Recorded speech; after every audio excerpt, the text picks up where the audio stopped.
Welcome to this week in Elite.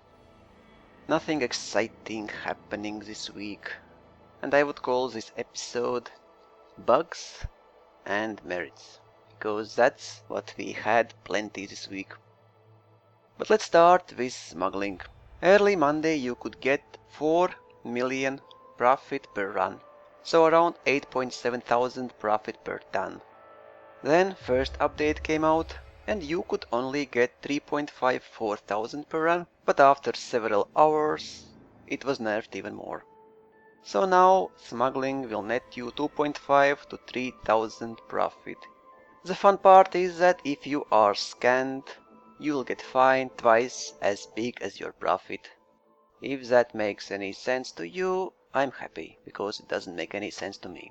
And especially funny is that you can earn more easily by doing regular trading, regular power trading. I mean, go to the Minotaur, buy Imperial slaves with 20% discount, and sell legally 1 or 2 jumps away for 3,000 profit. Or use this 10% discount on mineable materials, and if you find any good palladium source, you can net 3,000 profit per ton as well. Buy smuggling. Well, it's still profitable, but just not even close to what it was. Anaconda will mass lock ships up to 4.5 kilometers now. And in case you missed, there's a list of new mass lock values. Now let's go to bugs. Resource extraction sites do not work as intended. That was confirmed by Michael Brooks. Conflict zones can spawn only mostly harmless enemies, but also you can spawn only elite enemies, so reset instance as long as you have what you need. Low intensity conflict zones do exactly the same, so if you are for ranking and you want to farm to elite, go to low intensity conflict zone, reset your instance until you see only elite enemies and kill. But keep in mind, if another commander comes in, he might easily reset your instance from elite to mostly harmless. And about mostly harmless, the stupid stuff is that 99% of ships you encounter will be mostly harmless. I mean, those stupid silly sidewinders, seagulls, vipers, whatever interdicting Anaconda will be mostly harmless. That's really annoying. Ranking missions are still very bugged. A friend of mine did 11 naval progression missions without any luck, so waste your time if you are up to, but I am not doing those until devs confirm it's fixed. If NPC interdicts you right before hyperjump, and you jump, then you will be interdicted by same NPC the moment you exit from hyperspace, but in another system he most likely is not wanted. And if you are not careful, meaning if you are not waiting for him to open fire because you've seen he's wanted before in previous system, you kill him and you get 8,000 bounty and you become wanted. Very nice. And now player versus player network bugs. Those are only ones I have encountered myself. After being interdicted by an enemy commander and submitting, I was dropped out of Supercruise alone. There was nobody else. You can be in a wing, you can lock and use wing nav beacon, but when you exit from Supercruise you'll see nobody there. I had to quit my game and load again to see my wingman. You can see your wingman and 0 or 1 enemy, while your wingman is fighting 3 enemies at the same time and same place. This is very stupid because you can't help your wingman. In my case, I've seen 1 enemy, while my wingman was fighting 3 at the same time, same place. I've seen my wingman and only 1 enemy, so sucks. You can see enemy without shields and even hear your ship's voice telling you target shields offline, but after 10 seconds when you shoot at enemy fully charged, shields can suddenly appear. And ship's voice will inform you now that target shields online. It's also very annoying. Now let's talk about merits.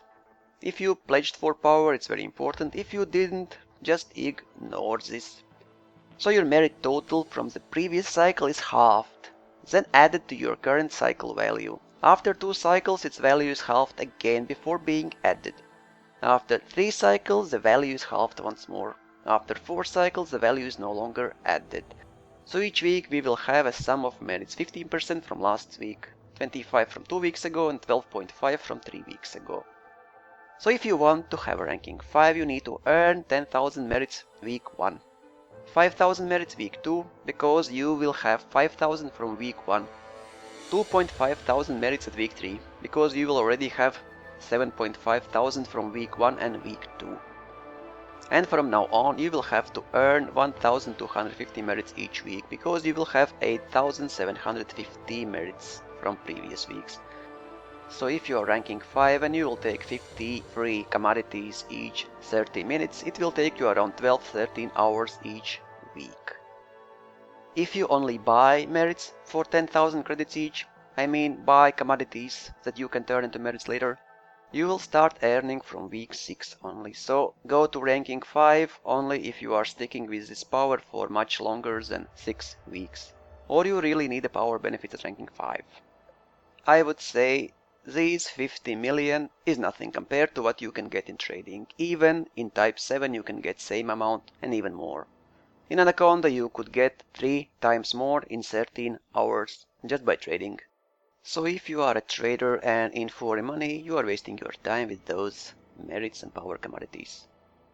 What you should transport where, you can easily find out at your power, expansion, control and preparation tabs. Just watch which systems are there listed, and on the right you will see exactly what you should do to get merits. Some powers require fighting, but most of them will require you to haul some crap from point A to point B. If you are not a trader, you like to kill stuff. Then, killing enemy ships in your territory will net you 1 merit per kill. So if you are ranking 5, you only will need to kill 1,250 ships each week to maintain ranking 5. In enemy territory, each kill will net you 15 merit. So 84 kills every week to maintain ranking 5. Not much at all, but doing that most likely will give you wanted status, and if you play in open you will be hunted by enemy commanders. And killing any ship pledged to your power will take away 10 merits from you. So if you want to hunt wanted ships from your power, keep in mind you will lose 10 merits each time you kill it. That's about it for this week. Let's hope next week most bugs will be fixed and not as many will come in their place.